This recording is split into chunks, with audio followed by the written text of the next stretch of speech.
Comencemos entonces con el estudio del modelo neokeynesiano en economía abierta. Lo primero que hay que decir es que cuando uno abre el modelo desde economía cerrada a economía abierta hay una serie de supuestos que son importantes, que uno tiene que hacer para...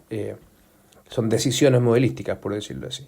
Nosotros vamos a seguir los supuestos que están en Gali capítulo 8 y no los vamos a discutir mucho, pero sí es importante que a aquellos que quieran profundizar en este tema analicen cuáles son las consecuencias de hacer uno u otro supuesto.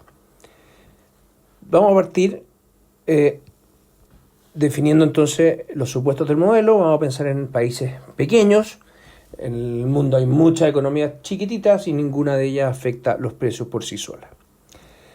Todos los bienes van a ser transables, no hay bienes no transables, pero vamos a diferenciar entre bienes producidos localmente, que se consumen localmente y se exportan, y bienes que se consumen localmente pero se producen afuera.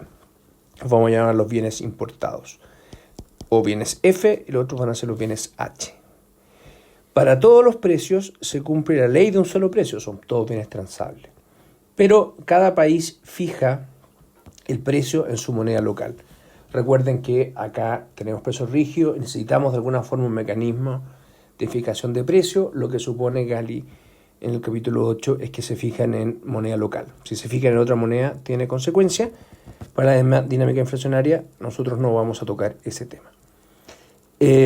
Como les dije, entonces también se consume un bien importado, transable, y esto va a dar origen entonces a un precio relativo. Ese precio relativo lo vamos a llamar S, que es la diferencia entre el logaritmo del precio de los bienes que se producen externamente y los precios de los bienes que se producen localmente. Si se fijan, esto que está acá es como el inverso de los términos de intercambio, que se definen como PX sobre PM. Acá PM son los bienes internacionales, ¿verdad? PF, y los locales, lo que se exporta serían los bienes locales, PH. Entonces, ese es como el inverso, el negativo de los términos de intercambio. En este contexto también va a ser cierto que la canasta de consumo local, cuyo precio es P, va a depender de estos dos precios. Va a depender del precio de los bienes locales y los bienes que se importan. ¿Cuánto pesa cada uno de estos precios en la canasta? Bueno, va a depender de cuán relevantes sean los precios de los bienes externos. Y esa ponderación la vamos a denominar NU, esta B griega, ¿ya?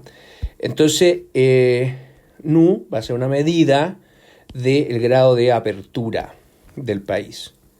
¿Por qué? Porque si NU vale 0, entonces solo hay bienes locales, no en una economía cerrada.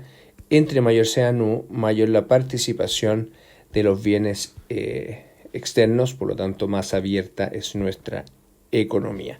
Esto que está acá hay un error, esto debería ser un más, no un menos, obviamente. Una cosa técnica, vamos a suponer que la elasticidad de sustitución entre bienes locales y externos es lo suficientemente alta. Eso no tiene mucha importancia para nuestra discusión. Y vamos a suponer mercados financieros completos. Es decir, hay un mercado financiero que tiene todo tipo de activos para cubrir toda contingencia. Tampoco vamos a discutir la importancia de ese supuesto. Esta fórmula que está acá sí la vamos a usar en el futuro y es importante entenderla. Esto es simplemente usar la definición de precios relativos, S igual PF menos PH, para eliminar el PF de la canasta de bienes que está ahí. Y si uno reordena esto, es fácil mostrar que uno puede escribir el índice de precios del consumo como el índice de precios del consumo de bienes locales más NU por los precios relativos. De tal manera que si uno diferencia esta ecuación, tiene aquí el diferencial del precio de los bienes de consumo, que es la inflación, y va a ser igual al diferencial del precio de los precios de consumo locales más NU por los precios relativos. Este precio sube cuando los precios externos se hacen más caros que los internos. Entonces, esta ecuación, dos cosas intuitivas. Primero, cuando la economía es cerrada, NU vale 0, este término se acaba y por lo tanto la inflación y la inflación de los bienes domésticos es lo mismo. Segundo, entre más abierta es la economía, mayor la ponderación del cambio de los precios relativos en la inflación. Otra cosa que es importante tener en cuenta en estos modelos es que hay una relación directa entre el tipo de cambio real y este precio relativo. De hecho, son más o menos la misma cosa, salvo por este parámetro que los pondera, ¿verdad? Y eso a veces es medio sorprendente. ¿Por qué? Porque nosotros estamos acostumbrados, y así lo vimos en el modelo de ciclos reales, que el tipo de cambio real es una función inversa o negativa del precio relativo de los no transables.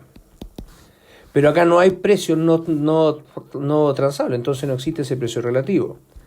Lo que pasa es que cuando uno considera que el precio de los transables se compone de precios de bienes que el país produce, consume y exporta, PX, y cosas que el país importa, uno se da cuenta que la expresión para el tipo de cambio real es algo más compleja. En particular, si existe lo que se llama home bias, es decir, que los países consumen más del bien que producen proporcional a lo que hacen otros países. En Chile tomamos más vino que consumimos iPad, en Estados Unidos que producen iPad, ¿verdad? Consumen más iPad que vinos.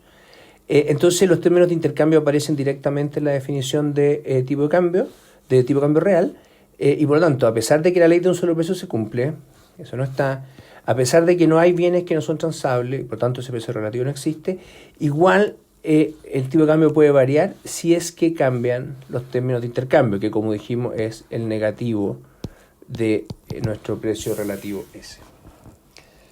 Por último, va a haber, igual que en los modelos tradicionales, una paridad de tasa de interés. La única diferencia es que aquí, fíjense, vamos a hacer dos definiciones un poco distintas, que no tienen mucha importancia conceptual, pero simplemente por si alguien revisa el capítulo 8 de Gali. R lo vamos a definir como la tasa de interés real, pero medida en unidades del bien de consumo local. Entonces, en vez de poner la inflación total, lo que vamos a tener ahí es la inflación esperada de los bienes locales, que es distinto a R bolita que le puse ahí, que es la definición más tradicional de tasa de interés real, donde lo que aparece acá es la inflación total, no solo de los bienes locales. ¿Por qué eso es así? Una cosa de álgebra, no tiene mucha importancia, pero si a alguien le llama la atención, es importante haberlo mencionado. Entonces, de todo lo álgebra que vimos acá, ¿verdad? Lo único que vamos a usar hacia adelante es esta relación entre inflación total, inflación de bienes locales y precio relativo. Es la única ecuación que en verdad es importante tener en cuenta. El resto, la verdad, es que es importante que sepan que hay un montón de supuestos, pero no van a ser para nada importante en la discusión que vamos a tener.